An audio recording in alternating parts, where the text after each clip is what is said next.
Hi guys, welcome back to my channel. And welcome to another video. Guys, I know I haven't sat down to do a video in such a long time that I've almost forgotten what it's like to sit down and actually film a proper sit down video for you guys. My apologies, I literally had to put the family reunion series on hold because you guys won't let me rest in the DMs. You will not let me rest in the comments about this video. And I had plans of putting out this video after the family reunion series is over, but you guys have been in my DMs. You have been in the comments asking, Alma, where is that how to plan a trip to Ghana video? When is that video going up? So here I am doing this video for you guys. In this video, I'm going to be letting you into everything I did, how I planned my trip to Ghana, how much I spent, how much the trip cost me, blah, blah, blah. Everything you need to know, all the frequently asked questions about that trip, I will be answering in this video. Now, if this is something that you definitely want to see, then keep on watching. I've been waiting all night. Okay, so first things first, I planned my trip to Ghana in the space of 2 weeks. In fact, a week and some days, because I feel like myself and my travel partner Jennifer, we just discussed about that trip like once or twice, and the next time we discussed about that trip, it was like book flights, book apartments, let's go. It wasn't like planning and talking about a vacation for like 1,000,000 years before it finally happens. No, it was a bam bam bam, let's go kind of vacation. All right, which I think is very important if you really want to travel. I feel like when you are stalling, over planning, over talking about it, it's just too much. It's just travel. It's just a trip. There's no scenario about it, okay? Now, I traveled to Ghana, or rather, I planned my trip to Ghana with less than $1,000, and I will let you guys into the tea on how I was able to do that. Fun fact, I did not plan my trip using any agents. Yes, for those who have been asking me in the DMs, give me your agent's contact, give me your agent's number. There's no agent.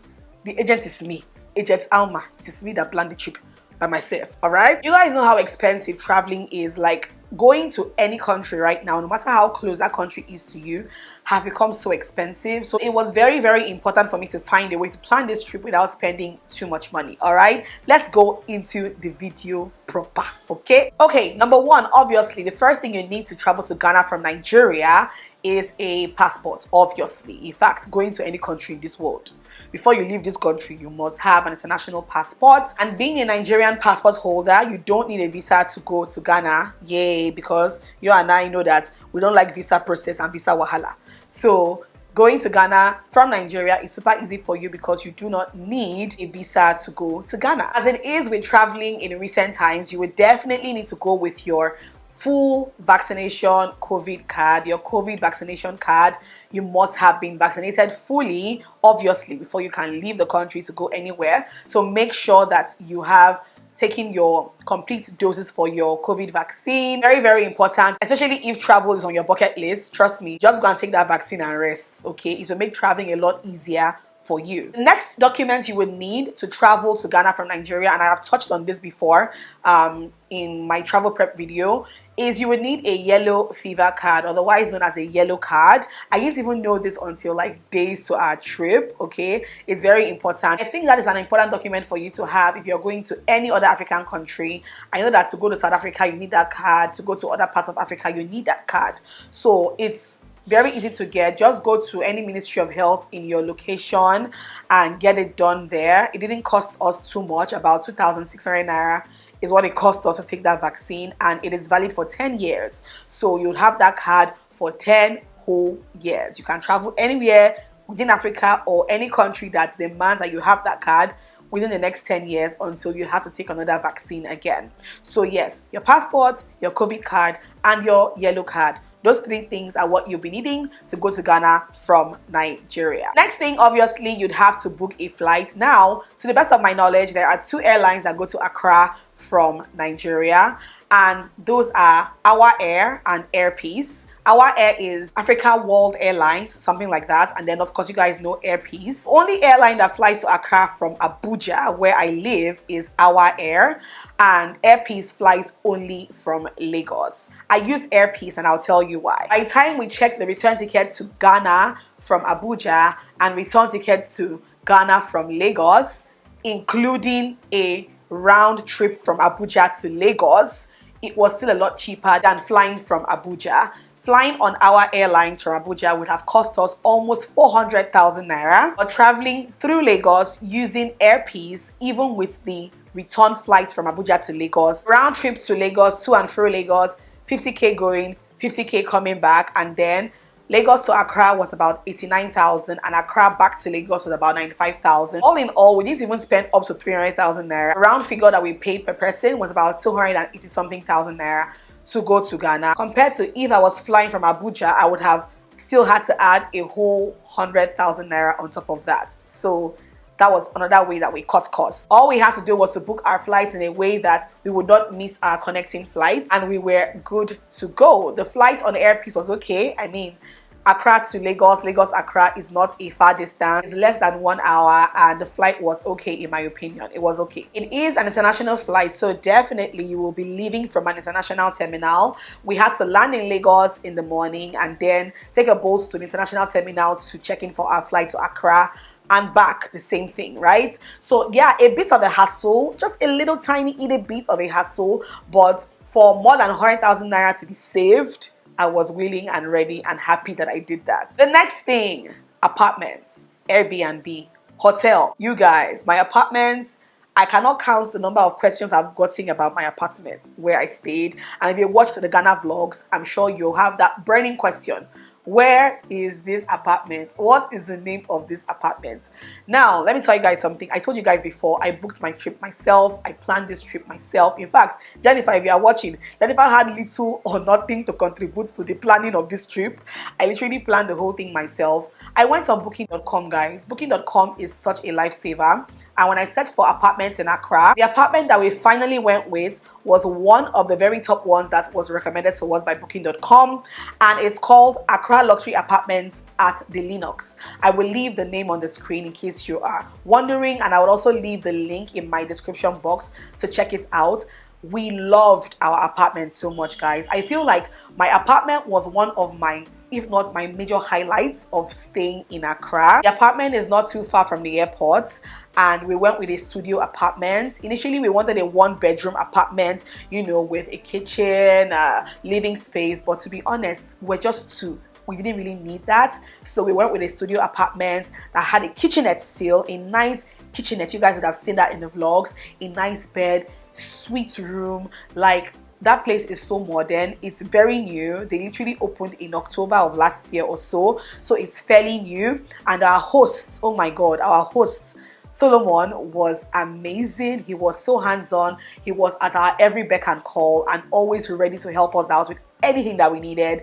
It was a pleasant stay in that place, and if I go back to Accra, I would definitely stay there. It has this amazing rooftop pool. It has an amazing cafe downstairs. Like, that place is so beautiful. It was close. It was literally like 10 minutes away from the airport. Like, see guys, I can rave and go on and on and on about that apartment. It was amazing, and I was super happy that it didn't go with a regular Airbnb, because to be honest, our other option was just like a normal Airbnb that didn't have that many facilities. But I'm super happy that we went with this option instead. Trust me, if you are going on a holiday, do it and do it properly.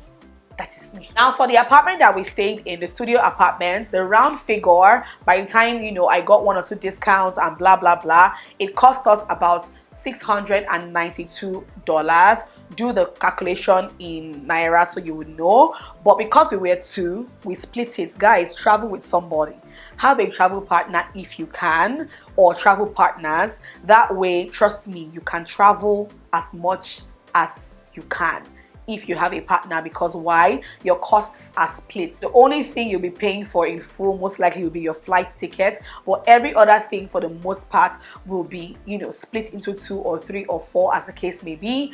And in this case, I ended up paying personally roughly about $340 something to stay for 6 nights in my apartment, right? I paid half of that and Jennifer paid half of that. So check that. Like, I mean, for that kind of apartment, that's amazing. All right, so that's that about apartments, flights, and all of that. In dollars, my flights cost me $363. My apartments cost me $346 for 6 nights. Okay, that's how much already. I'll leave it on the screen. Now, to be honest, going to Ghana, you don't need to hold a lot of money. I feel like for me, Ghana was a bit more affordable. For me, it was a bit more affordable. I know that, you know, affordability is relative, but for me, Ghana was not as expensive as I thought it was going to be. You can go, definitely. You have to hold cash if you're going. It's advisable that you go with dollars. Obviously, change some money at the airports, change to Ghana cedis so they can have money to move around. For transport, we're moving around mostly with Bolts. Yes, there is Bolt in Ghana, and to be honest, I feel like Bolt was a lot cheaper than it is here in Nigeria. So for most of our running around, we're using Bolt. For meals, we're not eating like 3 square meals. Maybe we'll be eating like twice a day, breakfast and late lunch, or breakfast and dinner, maybe like snacking in between. I don't think there was any day we had breakfast, lunch, dinner. No. Most times it would be breakfast or brunch and then dinner, or brunch and then lunch. You know, it was always like 2 times a day. So all of those things, transportation, you know, eating out, whether you're going to be eating at your apartment, there at the cafe, or, you know, trying out restaurants and stuff, visiting the mall and buying a few things, going to the market, buying a few things, going to the art center to buy souvenirs and kente and all of that, going to some tourist attractions like Black Star Square is completely free. You don't have to pay for that. Labadi Beach, I think we paid about 25 cedis or so per person to go in there. And when we went in there, we had mostly like local beach snacks, bananas, local beach ice cream, you know, drinks. Like we didn't have like proper food at the beach. And then, to be honest, the rest of our tours and things to do, we're visiting restaurants, you know, restaurants that we had been eyeing, restaurants that people have actually told us to visit, you know, the beach club. Most of these places you don't have to pay to enter. You would pay if you want to order a drink or have a meal and all of that. Guys, I would leave where to go, things to do, where I went to in Ghana in the description box below, so you can check it out. But to be honest, I feel like if I were to do a round figure of how much I spent restaurant hopping, going to the beach, shopping, doing that, like I said before, this trip was not basically a shopping trip for me. It was more of a tourist trip. Shopping for me was just for my immediate family, just 1 or 2 things here and there. It wasn't a flamboyant luxury shopping trip. So I feel like if I do a rough calculation of how much I spent based on how much I took to Ghana in cash, roughly about $300 would cover all of that. Transport, moving around, eating, shopping, $300. And if you spend judiciously, trust me, you'll come back with change. Okay, I think I even had roughly about almost $100 left, and I spent that at duty free at the airport to pick up a few things coming back to Nigeria. And yeah, that was it, guys. Basically, like, that was it. If I'm very correct, I didn't spend up to $1,000 traveling to Accra for 6 whole days and 6 whole nights. Okay, we didn't need a tour guide. We never used a tour guide like throughout this trip.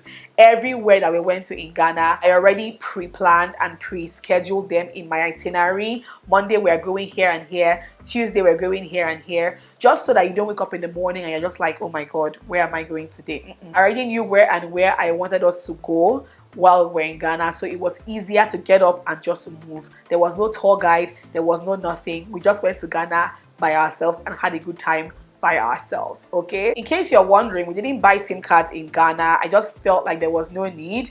We had Wi-Fi in our apartment, and we had a portable Wi-Fi that we would take out with us in case we needed to make like WhatsApp calls and all of that. That was how we survived for 6 nights without having an actual SIM card in Ghana.